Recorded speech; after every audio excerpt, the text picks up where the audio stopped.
الحمد لله رب العالمين والعاقبة للمتقين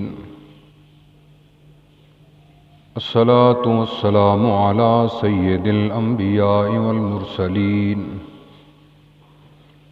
وعلى آله وأصحابه وأولياء أمته وعلماء ملته أجمعين. أما بعد فأعوذ بالله من الشيطان الرجيم.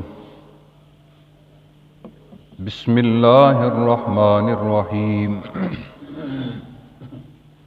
سبحان الذي أسرى بعبده ليلا من المسجد الحرام إلى المسجد الأقصى. آمنت بالله صدق الله العظيم وصدق رسوله النبي الكريم ونحن على ذلك لمن الشاهدين والشاكرين والحمد لله رب العالمين. قال الله تبارك وتعالى في شان حبيبه صلى الله عليه وسلم مخبرا وآمرا: إن الله وملائكته يصلون على النبي يا أيها الذين آمنوا صلوا عليه وسلموا تسليما. اللهم صل على سيدنا ومولانا محمد وعلى آل سيدنا ومولانا محمد وبارك وسلم. الصلاة والسلام عليك يا رسول الله وعلى آلك وأصحابك يا حبيب الله. بلغ العلا بكماله كشف الدجى بجماله حسنت جميع خصاله صلوا عليه وآله. حمد و صلاۃ و سلام کے بعد نہایت ہی واجب الاحترام معزز مکرم سامعین کرام، آپ کے سامنے اللہ مالک کائنات خالق کائنات کی لاریب کتاب قرآن مجید فرقان حمید سے ایک آیت کریمہ تلاوت کی ہے.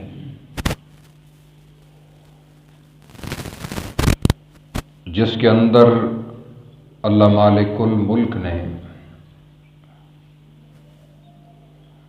اپنے پیارے نبی صلی اللہ تعالی علیہ وسلم کے سفر معراج کا بیان فرمایا. دعا کرتا ہوں اللہ مالک کائنات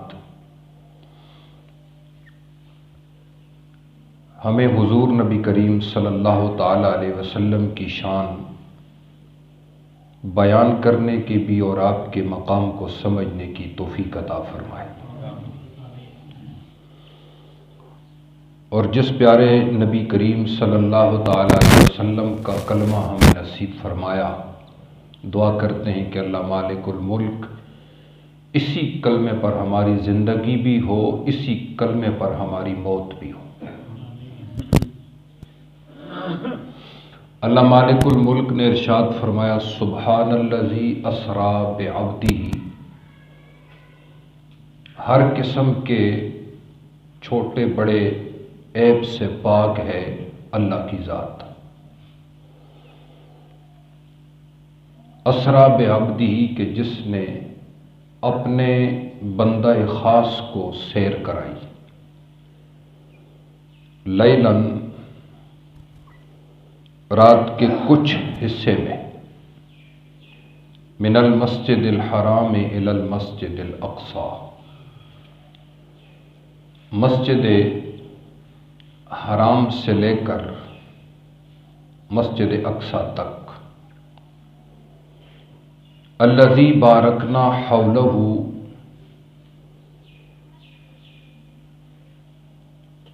کہ ہم نے اس کے ارد گرد برکت ڈالی. لنُرِيَهُ من آیاتنا، تاکہ ہم اپنے بندہ خاص کو نشانیاں دکھلائیں۔ انہ هو السمیع البصیر، بے شک وہ سننے والا دیکھنے والا ہے۔ حضرات گرامی، اللہ خالق کائنات نے حضور نبی کریم صلی اللہ تعالی علیہ وسلم کو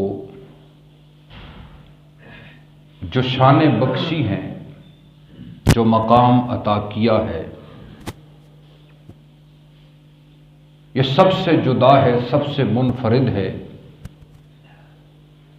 جس شان کا مالک اللہ نے اپنے آخری نبی حضرت محمد مصطفیٰ کو بنایا، ایسی شان اللہ نے کسی کو بھی عطا نہیں فرمائی۔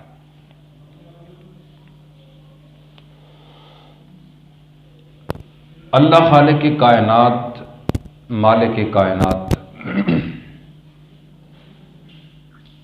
ہر نبی کو دنیا کے اندر بھیجتا ہے انسانیت کی ہدایت کے لیے، ان کی رہنمائی کے لیے، اس کو راہ راست پہ لانے کے لیے۔ تو لوگوں کی ایک مخصوص عادت ہے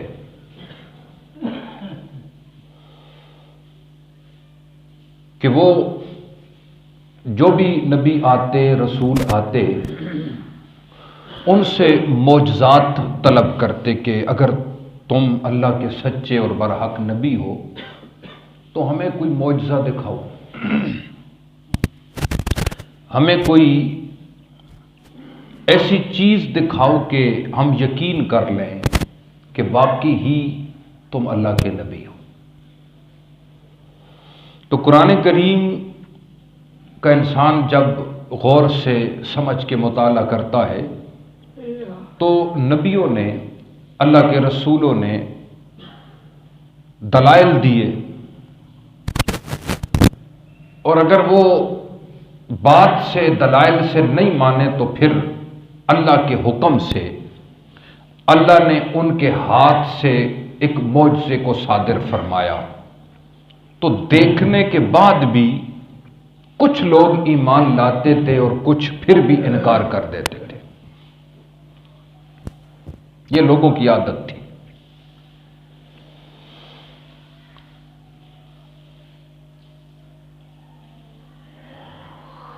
معجزہ میں پچھلی دفعہ بھی بیان کر چکا ہوں کہ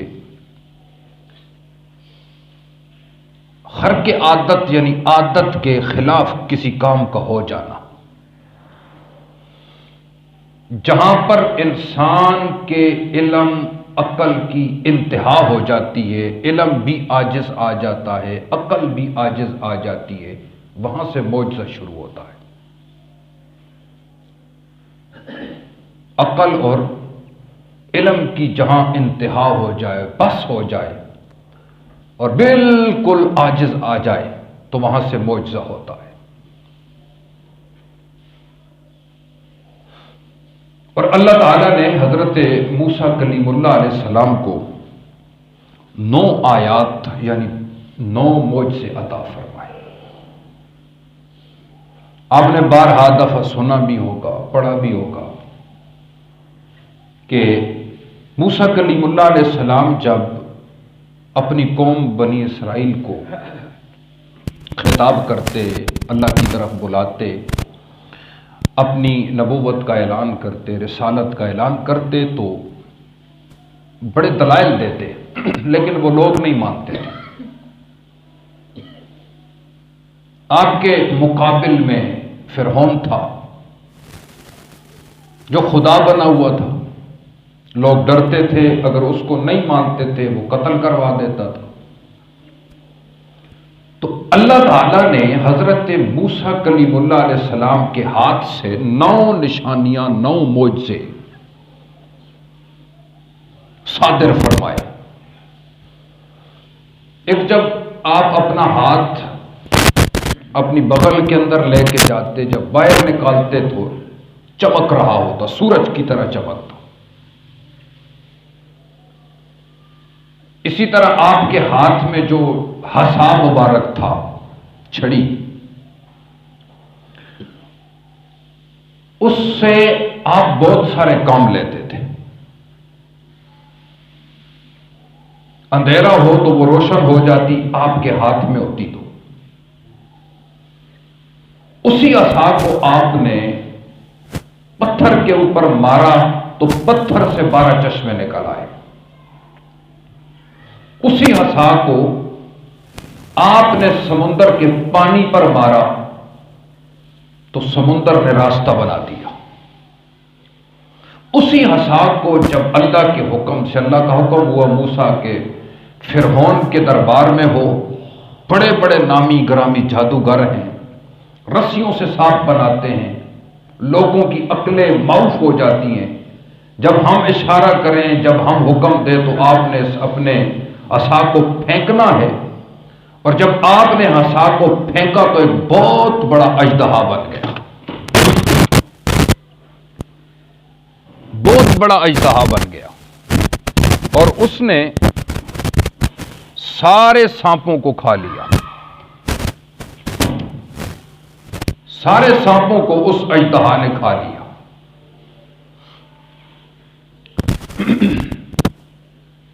لیکن نہ ماننے والوں نے آنکھوں سے دیکھ کے بھی نہیں مانا۔ یہ لوگوں کی عادت ہے، اور لوگوں کی یہ عادت بھی ہے کہ جب کسی کے اندر کوئی کمال دیکھتے ہیں، کوئی شان دیکھتے ہیں، کچھ تو مان لیتے ہیں، لیکن کچھ کے دلوں کے اندر جو حسد اور بغض ہوتا ہے وہ اور زیادہ ہو جاتا ہے۔ یہ بھی ایک انسان کی فطرت ہے۔ تو وہ کمالات دیکھنے کے بعد موسیٰ کے اور بھی دشمن ہو گئے۔ حضرت عیسیٰ روح اللہ علیہ السلام، آپ کو جو اللہ نے معجزات عطا فرمائے، آپ لا علاج بیماریوں کا علاج کرتے تھے۔ یعنی اس وقت کے لوگ جو حکمت میں پوری دنیا کے اندر اپنا نام رکھتے تھے، لیکن چند ایک بیماریاں ایسی تھیں کہ جن کا وہ علاج کرنے سے عاجز تھے، تو اللہ خالق کے کائنات، مالک کے کائنات نے ان ہی لا علاج بیماریوں کا علاج یعنی معجزہ دے کے حضرت عیسیٰ روح اللہ کو جب آپ نے، اللہ نے پیدا فرمایا، تو حضرت عیسیٰ کیا کرتے تھے؟ ایک مٹی سے پرندے کی مورت بناتے، پھونک مارتے وہ اڑ پڑتا لوگوں کے سامنے، اور کوئی کوڑ کا مریض ہوتا، کوڑی ہوتا، وہ بڑے بڑے علاج کرتے تھے، لیکن اس مرض کا علاج نہیں کر سکتے تھے۔ آپ ہاتھ پھیرتے تھے، اللہ سے شفا دیتے تھے۔ اس کے بعد آپ کی بارگاہ میں نابینے آتے، اور ایسے نابینے کہ جن کی یہ جگہ ہوتی نہیں تھی، آنکھوں کی جگہ بھی نہیں ہوتی تھی، لیکن آپ صرف اپنا یوں ہاتھ پھیرتے تھے تو اللہ وہ جگہ بھی بنا دیتا تھا، آنکھیں بھی آ جاتی تھی، نظر بھی آ جاتی تھی، وہ دھنگ رہ گئے۔ تو ماننے والوں نے دیکھ کے مان لیا، اور کچھ ایسے بھی تھے کہ جن کے بغض اور حسد میں اور بھی اضافہ ہو گیا۔ الغرض، ہر نبی، ہر رسول اللہ سے معجزے لے کر آتا رہا، اور ہمارے اور آپ کے آقا و مولا حضرت محمد مصطفیٰ احمد مجتبیٰ صلی اللہ تعالی علیہ وسلم کی وہ عظیم شان ہے کہ اللہ نے حضور کو معجزات عطا نہیں فرمائے، بلکہ حضور کے مبارک جسم کو، حضور کی ذات ہی کو معجزہ بنا دیا۔ آپ کی پوری ذات معجزہ ہے۔ اب دیکھیں، 1400 صحابہ ہیں، 1400 صحابہ سفر کے اندر ہیں، پانی کی ضرورت ہے، صرف ایک پانی کا پیالہ حضور کی بارگاہ میں لایا گیا اور 1400 صحابہ ہیں، تو حضور نے اپنی یہ مبارک انگلیاں اس پیالے کے اندر ڈبوئیں۔ جب ڈبوئیں تو اس پانی کے ایک پیالے کو 1400 صحابہ نے رج کے پیا، لیکن وہ پانی پھر بھی ختم نہیں ہوا۔ بعض نے کہا ہم نے دیکھا کہ حضور کی انگلیوں سے چشمے پانی کا چشمہ نکل رہا تھا۔ اب یہ عقل نہیں مانتی، ایسے ہو سکتا ہے کہ انگل سے پانی نکلے؟ نہیں ہو سکتا۔ ایسے ہو سکتا ہے کہ پتھر ہو، سامنے صرف پتھر ہو، اس کے اوپر ڈنڈا مارا جائے، ہسا مارا جائے، تو کیا اس سے پانی کا چشمہ نکل سکتا ہے؟ نہیں نکل سکتا۔ لیکن ان اللہ علی کل شیء قدیر، اللہ جو بھی چاہے، بولے نا، اللہ جو بھی چاہے کر سکتا ہے، اور یہ کرواتا ہے اپنے محبوب بندوں کے ہاتھ سے۔ ہر ایک سے کرواتا بھی نہیں، ہر ایک سے نہیں کرواتا، اپنے محبوب بندوں سے کرواتا ہے۔ حضور کی زندگی پاک کا مطالعہ کرو تو کئی ایسی چیزیں ملتی ہیں کہ انسان کے ایمان کے اندر اور بھی تازگی اور مضبوطی آ جاتی ہے، اور بندہ ہو نا، بندہ تو پھر شکر کرتا ہے کہ مولا کہ تو نے ہمیں اس لاڈلے نبی کا امتی بنا دیا۔ بندہ وفادار، بہت سارے معجزات عطا فرمائے، اور ان سب معجزوں میں ایک معجزہ ہے حضور کی معراج کا۔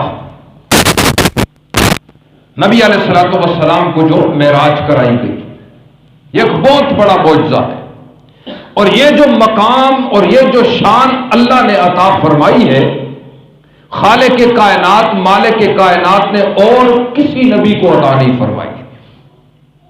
یہ حضور کی جو معراج شریف ہے، جو حضور کو معراج کرائی گئی، یہ وہ شان، یہ وہ مرتبہ ہے کہ اللہ نے اس مرتبے پر اپنے تمام نبیوں، تمام رسولوں میں سے کسی کو بھی فائز نہیں کیا۔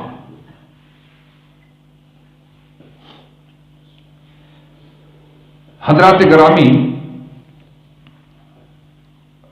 میں چونکہ ہر سال ہی اس کے اوپر گفتگو کرتا ہوں، اور یہ اتنا دلچسپ اور ایمان افروز واقعہ ہے کہ جتنی بار بھی بیان کیا جائے انسان کو اتنی بار اس سے بھی زیادہ لذت آتی ہے۔ دل میں ہو نا حضور کی محبت، دل میں ہو حضور کی قدر، دل کے اندر ہو حضور کا عشق، تو پھر وہ جب بھی، جتنی بار بھی، جہاں سے بھی اپنی پیارے آقا کا نام سنتا رہے گا، شان سنتا رہے گا، اس کے ایمان کے اندر اور محبت کے اندر اور اضافہ ہوتا رہے گا۔ یہ ہوتی ہے محبت کرنے والے اور وفادار امتی کی نشانی، کہ وہ یہ نہیں کہتا کہ یار ایک بار سنا ہے، دو بار سنا ہے، سرکار کا نام ہو جتنی بار بھی سنے، ہر بار سنے، ایمان کے اندر تازگی آ جائے، ایمان کے اندر حلاوت اور مٹھاس آ جائے، جتنی بار بھی انسان سنے۔ حضرات گرامی، آقا کریم علیہ الصلوۃ والسلام جب معراج شریف پر گئے، حضور خود فرماتے ہیں، ایک روایت کے اندر آتا ہے کہ میں حضرت ام ہانی کے گھر میں سویا ہوا تھا، براق لایا گیا، جبریل آئے، سب سے پہلے حضور فرماتے میرے سینہ پاک کو چیرا گیا، دل باہر نکالا گیا، اسے جنت کے پانی سے دھویا گیا یا آب زمزم سے دھویا گیا، اور جبریل کہتے ہیں کہ حضور کے دل کے اندر دو آنکھیں بھی ہیں، دو کان بھی ہیں، آنکھیں دیکھنے والی ہیں، کان سننے والے ہیں، اور پھر دل کو اسی مقام پہ رکھ کے جوڑ دیا گیا، سینہ جوڑ دیا گیا۔ پھر حضور فرماتے ہیں کہ میرے سامنے دودھ لایا گیا اور ایک اور چیز لائی گئی، تو میں نے دودھ کو پسند کیا، تو جبریل کہنے لگے یا رسول اللہ آپ نے فطرت کو پسند کر لیا۔ تفصیل طلب بات ہے لیکن میں مختصر بیان کر رہا ہوں۔ پھر جبریل کہتے ہیں وہ براق حضور فرماتے ہیں وہ براق میری خدمت میں لایا گیا، میں اس کے اوپر سوار ہوا، اور سوار ہو کے میں نے مسجد حرام سے مسجد اقصی یعنی فلسطین تک، بیت المقدس تک یا بیت المقدس تک میں نے اس براق کے اوپر سفر کیا۔ پھر وہاں پر مسجد اقصی کے اندر ٹھہرا کے آپ سے سارے نبیوں کی امامت کروائی، آپ امام بنے، سارے نبی 1,24,000 کم و بیش جتنے بھی نبی رسول تھے سب کو اللہ پاک نے مسجد اقصی کے اندر جمع فرمایا۔ حضور کے پیچھے نماز پڑھی، پھر نبیوں نے خطبے دیے، حضور کی شان کو بیان کیا۔ حضرت ابراہیم علیہ السلام، حضرت موسیٰ علیہ السلام، حضرت آدم، سب نبیوں نے یا جتنے نبیوں سے اللہ نے چاہا خطاب کروایا، اس خطاب میں حضور کی شان کو بیان کیا گیا۔ پھر حضور فرماتے ہیں ہمارا پھر معراج شروع ہوا، یہ سفر تھا۔ معراج کہتے نیچے سے اوپر کی طرف جانا۔ پھر ایسا براق تھا، آقا کریم علیہ الصلوۃ والسلام فرماتے ہیں کہ جس کی جہاں پہلی نظر جاتی ہے ادھر ہی اس کا پہلا قدم جاتا ہے، اتنی بڑی رفتار والا، اس کی نظر جہاں گئی پہلا قدم ادھر گیا۔ اب میں جتنی باتیں یہ کر رہا ہوں سوچنے والے سوچ رہے ہیں ایسا کیسے ہو سکتا ہے، یہی بات ہے معجزے کی۔ معجزہ نام ہی اس کا ہے جو عقل کو سمجھ نہیں آتی، دل سمجھ نہیں پاتا، اسی کو کہتے ہیں معجزہ۔ حضرات گرامی فرماتے ہیں کہ دروازے جب پہلے آسمان پر پہنچے دروازہ کھٹکھٹایا گیا۔ اب یہاں پر بھی خلاف معمول کام ہوا، جبریل آتا ہے خود بخود دروازے کھل جاتے ہیں، جاتا ہے خود بخود دروازے کھل جاتے ہیں، لیکن آج کی رات جو تھی وہ عجیب تھا، جبریل کو دروازہ کھٹکھٹانا پڑا، اور جبریل نے دروازہ کھٹکھٹایا، پہلے آسمان کا، پوچھا گیا کون؟ کہنے لگے انا جبریل۔ پھر پوچھا گیا ساتھ بھی کوئی ہے؟ تو بتایا، حضرت جبریل نے بتایا کہ ہاں میرے ساتھ حضرت محمد مصطفیٰ ہے، کیونکہ آج کی وہ رات تھی، اگر جبریل اکیلے جاتے تو پھر آسمانوں کے دروازے ان کے لیے نہیں کھولے جاتے۔ پھر اسی طرح ساتوں آسمان تک گئے۔ پھر اللہ کی شان دیکھو، اللہ کی قدرت دیکھو، یہ نہیں کہ جو نبی ابھی فلسطین کے اندر بیت المقدس کے اندر تھے، مسجد اقصی کے اندر تھے، وہ پھر آسمانوں پر کیسے چلے گئے، یہ اللہ جانتا ہے اور اس کے کام جانتے ہیں۔ پہلے آسمان پر بھی نبی سے ملاقات، دوسرے پر بھی نبی سے ملاقات، تیسرے آسمان پر بھی نبی سے، چوتھے آسمان پر بھی، پانچویں، چھٹے، ساتویں آسمان پر حضرت ابراہیم خلیل اللہ سے، جو بیت المعمور کے ساتھ تکیہ لگا کے ٹیک لگا کے بیٹھے ہوئے تھے، وہاں ملاقات ہوئی۔ پھر آگے حضور فرماتے 7 آسمانوں سے اوپر سدرۃ المنتہا، سدرہ کہتے ہیں عربی کے اندر بیری کے درخت کو، حضور نے فرمایا جس کے پھل مٹکوں کی طرح ہیں اور بڑے بڑے پتے ہیں، وہاں فرشتوں کا جھرمٹ رہتا ہے، اللہ کی رحمت کاملہ اس پر، اس سے اوپر اور آگے کوئی بھی نہیں جا سکتا۔ یوں سمجھیں کہ کائنات آسمانیہ کی حد ہے سدرۃ المنتہا، منتہا کا معنی ہوتا ہے آخری مقام، آخری جگہ، اس سے اوپر کوئی نہیں جا سکتا۔ اب شان دیکھیں، جب ادھر پہنچے جبریل رک گیا۔ جبریل جب رکا تو حضور نے فرمایا جبریل ہم نے یہاں تک تو نہیں آنا تھا، بات سمجھ رہے ہو؟ اب جبریل کیا کہتے؟ جبریل کے پر کتنے جی؟ 600 پر، اور اڑنے کی رفتار کتنی ہے؟ اگر وہ سدرۃ المنتہا سے سفر کرے، اب یہ بھی بتاتا چلوں کہ ہر آسمان کا دوسرے آسمان سے جو فاصلہ ہے وہ شری 500 سال کا ہے، کتنا؟ تو 7 50 3500 سال کا یہ. لیکن جبریل کو اللہ نے پرواز کی طاقت کتنی عطا فرمائی؟ کہتے ہیں کہ وہ سدرۃ المنتہا سے اڑنا یعنی نیچے کی طرف پرواز کرے تو تحت الثری یعنی آخری زمین تک کتنی دیر میں پہنچتا ہے؟ جتنی انسان کی آنکھ بند ہو کے کھلتی نہیں پہلے پہنچ جاتا ہے. اور بڑا کتنا ہے؟ اگر وہ ایک پر کھولتا ہے تو مشرق کو اور دوسرا کھولتا ہے تو مغرب، اللہ کی ساری کائنات کو 2 پروں کے نیچے ڈھانپ لیتا ہے. طاقتور بھی ہے اور خوبصورت ترین، اور اللہ کا سب سے زیادہ مقرب فرشتہ. کہ اللہ جس سے بات کرتا ہے پھر وہ جبریل آگے نبیوں تک بھی بات پہنچاتا ہے، پوری کائنات کے اندر فرشتوں تک بھی بات پہنچاتا ہے. یعنی بندے کا اور اللہ کے درمیان جو رابطہ ہے، واسطہ ہے، وہ حضرت جبریل ہے. لیکن سدرۃ المنتہا پہ پہنچ کے جبریل رک گیا. حضور نے فرمایا آگے عرض کرنے لگا یا رسول اللہ، اے اللہ کے پیارے رسول، یہ میری حال ہے. بے شک 600 پر رکھتا ہوں، سارے فرشتوں سے زیادہ طاقتور ہوں، سارے فرشتوں سے زیادہ اللہ کا مقرب ہوں. لیکن یہاں سے اگر میں بال برابر بھی آگے جاؤں، کتنا؟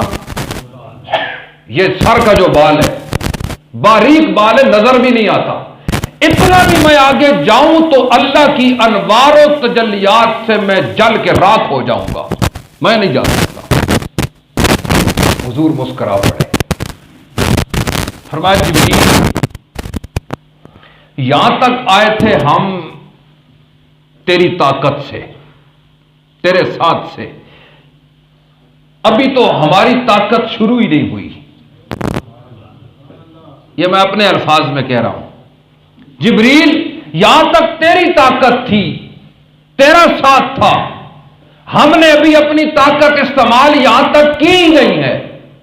تو اب سمجھو رسول اللہ کی شان کو کہ جہاں پر ساری طاقتیں اور ساری طاقتوں سے بڑا طاقتور فرشتہ جہاں پر رک جاتا ہے اور طاقت ختم ہو جاتی ہے، وہیں سے ہمارے اور آپ کے آقا و مولا کی طاقت شروع ہو جاتی ہے. تو میں نے جبریل سے پوچھا، جبریل تو نہیں جا سکتا؟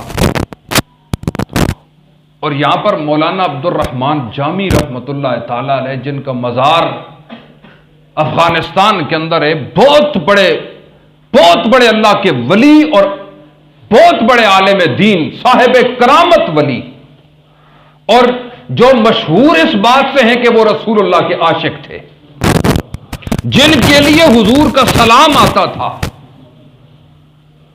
آپ جب مدینہ منورہ گئے نا، پھر کبھی یہ واقعہ تفصیل سے بیان کروں گا، جانے لگے تو حضور رئیس مدینہ کو خواب میں آ کر فرماتے ہیں فلاں شکل و صورت کا بندہ آ رہا ہے، اسے چھوڑنا نہیں ہے مدینہ کے اندر.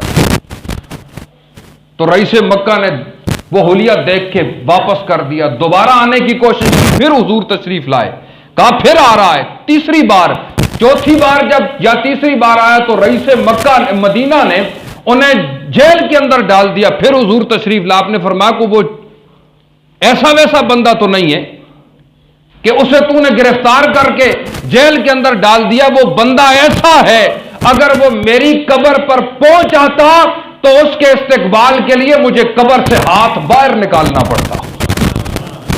وہ فرماتے جبریل تو نے کیسے سوچ لیا کہ تو جل جاتا؟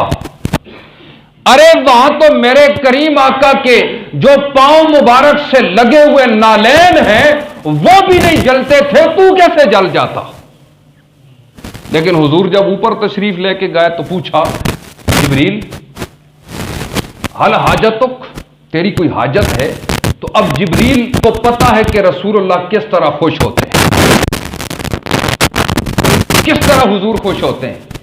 عرض کرنے لگا یا رسول اللہ، اور جبریل کو یہ بھی پتا ہے کہ رسول اللہ خوش ہو گئے تو اللہ بھی خوش ہو جائے،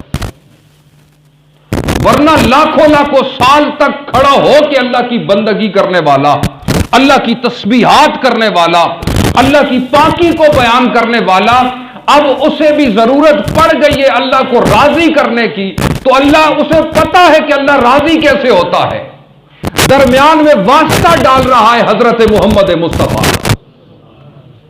یا رسول اللہ، میں چاہتا ہوں کہ جب پل صراط سے آپ کی امت گزرے نا، پل صراط سے باریک، بال سے زیادہ باریک، تلوار سے زیادہ تیز وہ پل ہوگا، جہنم کے سرے پر بچھایا جائے گا اور ہر ایک نے وہاں سے گزرنا ہوگا۔